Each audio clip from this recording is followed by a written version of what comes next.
حدیث. اگلی حدیث اللہ رب العالمین جل شانہ کہ پیارے حبیب علیہ الصلوۃ والسلام کیا ارشاد فرماتے ہیں. سرکار نے فرمایا العلماء وراثت الانبیاء او کما قال رسول اللہ صلی اللہ علیہ وسلم. بڑی مشہور حدیث تینوں بیان کر رہا ہوں، دونوں تین جو بھی وقت ملا مجھے. کیا ہے؟ نبیوں کی کوئی وراثت نہیں ہے دنیا کا مال، نبیوں کی وراثت ان کا علم ہے. اور یہ ان کا علم کہاں جاتا ہے؟ علماء کے پاس. یہ صحیح وارث ہیں نبی کی جو وراثت. ایک اور حدیث پاک اس زمین میں ایک اور سنیے. سرکار علیہ الصلوۃ والسلام جامع ترمذی میں حضرت انس بن مالک فرماتے ہیں کہ حضور علیہ السلام نے فرمایا اے صحابیوں ذرا مجھے یہ بتاؤ سب سے بڑا سخی کون؟ حالانکہ صحابہ کو معلوم بھی ہوتا نا تو ایک ادب کا مقام ہے، کبھی نہیں بولتے. یہ بڑی بات ہے، یہ ہمیں سکھایا گیا ہے. کیا یہ صحابہ کو نہیں معلوم ہوگا؟ آپ کو معلوم ہے کہ سب سے بڑا سخی کون ہے؟ صحابہ کہتے ہیں واللہ اعلم ورسول یا رسول اللہ. اس لیے کہ حضور علیہ السلام کی زبان ہی سننا چاہتے تھے تاکہ تصدیق ہو. سرکار علیہ السلام فرماتے ہیں سب سے بڑا سخی اللہ رب العزت ہے، میرا رب سب سے بڑا سخی ہے. اور آدم علیہ السلام کیا فرما رہے ہیں؟ آدم علیہ السلام سے لے کر آخر تک جتنی مخلوق آئے گی ان سب میں سب سے بڑا سخی میں ہوں. یعنی اللہ کے بعد سب سے بڑا سخی میں ہوں. میں نے حوالہ بھی دیا. اور ان کی سخاوت پر آپ کو کوئی اعتراض ہو سکتا ہے؟ میرے آقا کی سخاوت، کیسی سخاوت، حدیثیں بھری پڑی ہیں. یہ کوئی وقت نہیں ہے کہ میں آپ کو ایک مثال بھی دے دوں. مثال دینے کے لیے تو ہے لیکن آپ سنیں محبت کے ساتھ. اللہ اکبر. امام عالی مقام امام حسین رضی اللہ تعالیٰ عنہ. آج امام حسن کا ذکر کرنا ہے، میں ٹائم نہ نکل جائے، لیکن امام حسین رضی اللہ تعالیٰ کا ذکر ایسے ضمناً آ گیا. ایک دن بازار میں جا رہے تھے، سنو میرے آقا کیسے دیالو اور کیسے سخی ہیں. جا رہے تھے دیکھا کہ حاتم طائی کا نواسا چوک پہ کھڑا ہوا تعریف کر رہا اپنے باپ کی. او میرا بھائی، میرا نانا حاتم طائی اتنا سخی. سب بولے اچھا کتنا سخی؟ بولے ہمارے گھر میں 8 دروازے تھے. کتنے؟ 8. ذرا زور سے کہو یار. 8 دروازے تھے. ہر خیرات مانگنے والا ہر دروازے پہ آتا اور آپ میرا نانا حاتم طائی سب کو خیرات دیتا. اور ان میں تو بعض ایسے تھے کہ ایک دروازے کے بعد دوسرے دروازے میں بھی آ جاتے تھے، تیسرے دروازے میں بھی آ جاتے تھے، ہر دروازے میں آ کے ڈبل خیرات لے جاتے تھے. سر خیر امام علی مقام امام حسین رضی اللہ سنا تو جوش آ گیا. ہم نے کہا رک جا، یہ تو تیرے نانا تھے نا. اب کھڑے ہو، سنو میرے نانا کی شان سنو. اللہ اکبر. دیکھو سخاوت، یہ میرے کیسے سخی ہیں میرے آقا علیہ السلام. بس پورا گھرانہ ہی سخی ہے یار. اللہ اکبر. میرے آقا کا تو کیا فرمانے میرے سرکار علیہ السلام کے نواسے امام علی مقام فرماتے ہیں سنو اس کے نانا کے گھر میں تو کتنے دروازے تھے؟ 8. لیکن میرے نانا کے گھر میں صرف ایک ہی دروازہ تھا.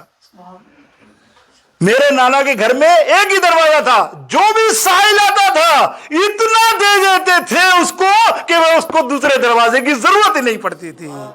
کہ منگتوں کو سلطان بنایا میرے پیارے آقا نے، منگتوں کو سلطان. اور کیوں نہیں کہ داتا فرید اور خواجہ بنایا میرے پیارے آقا نے.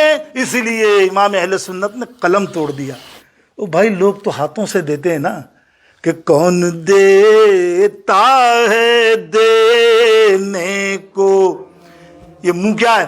منہ چاہیے بھائی. جنت دینے کی جنت دے رہے ہیں، جنت کے لیے منہ چاہیے نا، کہ ہے نا کوئی چیز، ملکیت ہے، اللہ نے عطا کی ہے نا.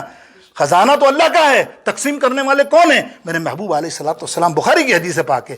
سرکار فرماتے ہیں اللہ کے خزانوں کا بانٹنے والا اللہ نے مجھے مقرر کیا ہے، میں تقسیم کرتا ہوں نا. کہ کون دیتا ہے دینے کو منہ چاہیے تو دینے والا ہے سچا ہمارا.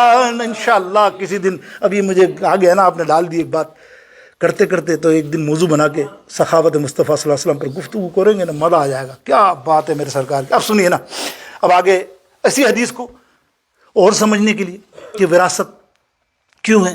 ابو ہریرہ رضی اللہ تعالیٰ عنہ ایک دن بازار میں نکلے حضور علیہ السلام کے وصال کے بعد. بازار مدینہ پاک کے اور سب کی دکانوں پہ جا کے کہہ رہے ہیں تم یہاں بیٹھے ہو دکان کھول کے؟ بولے کیوں؟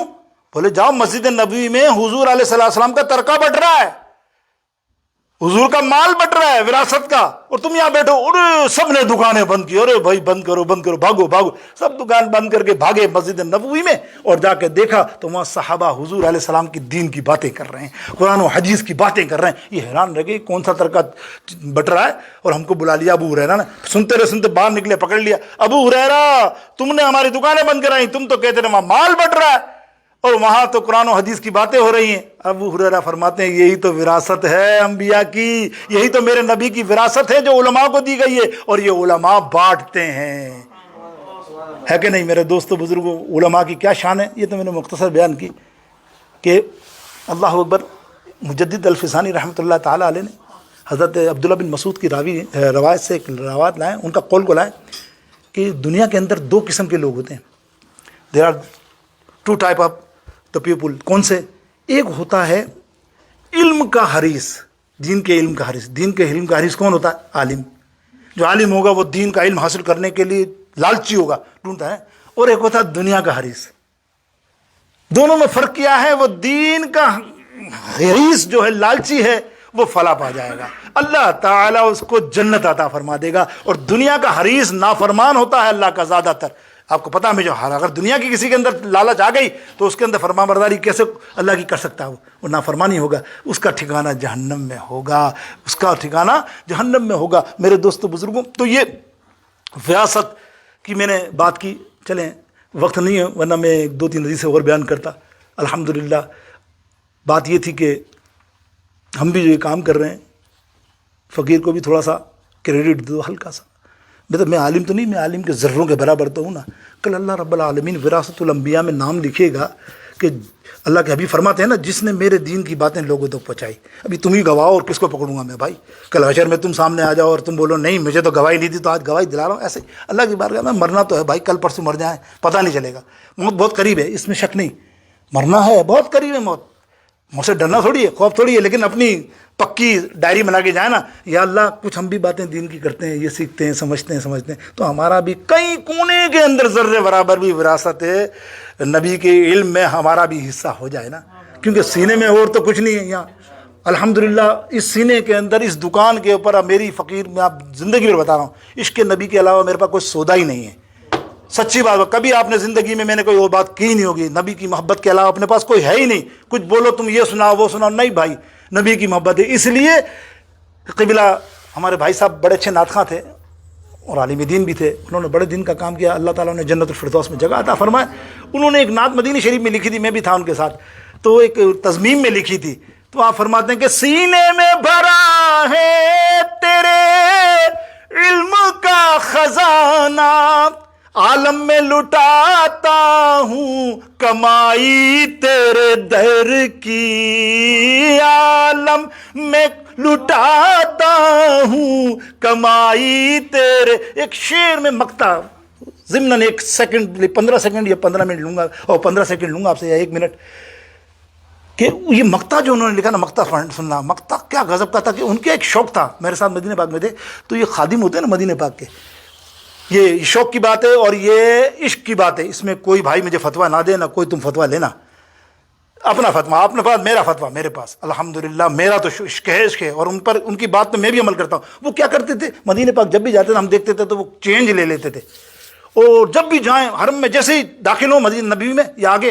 جو بھی خادم ملے، کوئی خادم خالی نہیں جاتا، ہم دیکھتے تھے۔ ایک دن ہم سین میں بیٹھے ہوئے تھے، یار میں نے کہا آپ کا یہ عمل بڑا زبردست بھائی جان، تو بولا نہیں یار یہ تیرے کو میں مقطع پوری نعت پڑھ رہا ہوں نا، مقطع لکھوں گا نا، وہ مقطع سننا۔ بولا اچھا۔ پھر انہوں نے مقطع لکھا نا، قبلہ پیر سید عابد علی شاہ صاحب جیلانی رحمۃ اللہ تعالیٰ علیہ نے، وہ مقطع سنو یار آپ، یہ صرف دل والے سنیں گے، محبت والے، مقطع اسی کا، اس کی تضمیم میں، اس نعت کے آپ فرماتے ہیں، پڑھیے درود پاک محبت سے، کہ عابد میرے دل میں ہے کہ ان ہاتھوں کو چوموں، عابد میرے دل میں ہے کہ ان ہاتھوں کو کو چوموں کن کو، ارے جن ہاتھوں سے ہوتی ہے صفائی تیرے در کی، جن ہاتھوں سے ہوتی ہے صفا، خادمین اللہ قربان جاؤں کیا مرتبہ ہوگا اللہ کا علیہ السلام کے در کی صفائی کرنے والوں کا، کیا مقام ہوگا یار میرے دوست بزرگوں۔ خیر اب سنیے آخر میں 2 منٹ، اور یہ حدیث بڑی تفصیل ہے لیکن 1-2 منٹ ہی لوں گا میں۔ امام عالی مقام امام حسن رضی اللہ تعالیٰ عنہ کون ہے یہ؟ پنجتن پاک۔ پنجتن کس کو کہتے ہیں؟ 5 جسم کو، تن تن تن ہے نا۔ کوئی بندہ ہے بڑے سے بڑا، جو بھی کہوں میں ابھی نہیں نکل رہا میرے منہ سے، کہ کوئی ہے بولے الگ کر کے دکھا دے امام حسن کو، تو اگر امام حسن کو الگ کر دیا تو پنجتن رہے گا؟ 4 تن تو ہے ہی نہیں نا، پنجتن بولتے پنجت، وہ پنجتن کا شہزادہ، اللہ اکبر کیا کمال ہے۔ امام حسن رضی اللہ تعالیٰ عنہ کی 6 برس کی عمر لکھتے ہیں محدثین کی، زیادہ سے زیادہ 7 برس کسی نے لکھو، لیکن 6 برس اتھینٹیکیٹ۔ 6 برس کی عمر میں آپ نے 23 احادیث مبارکہ روایت کی ہیں، اور پچھلی دفعہ میں بیان کر چکا صحیح حدیث کو آپ کے سامنے سکہ سالڈ، سارے جو بیان کرنے والے ہیں اہل سادات کے، 12 اماموں میں 8 امام نے کیسی بیان کی، وہ کیسی حدیث بیان کرتے ہیں محدث، 100% صحیح حدیث، اس کو کوئی دعویٰ ہی نہیں کر سکتا کہ اس میں کوئی راوی جو ہے کچا ہو ہی نہیں سکتا، جو کہنے والا ہے وہ کچا تو ہو سکتا ہے، راوی کچے نہیں ہو سکتے۔ اور پھر یہاں امام حسن روایت کرتے ہیں رضی اللہ تعالیٰ عنہ سرکار علیہ السلام سے ڈائریکٹ، آپ فرماتے ہیں میں نے سنا حضور علیہ السلام نے فرمایا کہ جو بندہ چاہتا ہے کہ اپنی صبح کرے تو جب وہ صبح اٹھے تو عالم دین بن کر اٹھے، اگر وہ عالم دین بن کر میرے دین کا عالم بن کر نہیں اٹھتا تو جب وہ صبح اٹھے تو طالب علم بن کر اٹھے۔ اللہ یہ فضیلت ہے، واللہ رب العالمین جل شانہ اپنے حبیب کے صدقے ہم سب کو دین کا علم سیکھنے کی نصیب فرمائے اور توفیق نصر فرمائے۔ جو بھی کہا اللہ تعالیٰ کا غلط، یہ تو کریم ہے، رؤوف الرحیم ہے، عفو کرنے والا ہے، ہم سب کو معاف فرما دے۔ وآخر دعوانا الحمدللہ رب